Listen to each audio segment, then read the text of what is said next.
Nasasaktan pa rin nga magpasa hanggang ngayon si Jano Gibbs dahil sa biglaang pagkawala ng kanyang ama na si Ronaldo Valdez.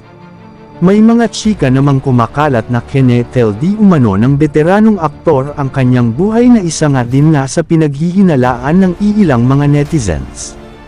Ayon pa sa isang chika, nag-iwan daw di umano ito ng isang letter na labis daw di ang anong ikinaiyak ng anak nitong si Jano Gibbs na ikanaguho din ng mundo ng nasabing aktor. Kumakalat din ang chikang, tinapos di umano nito ang buhay dahil sa pinagdadaanang sakit at kalungkutan kaya ito nangyari.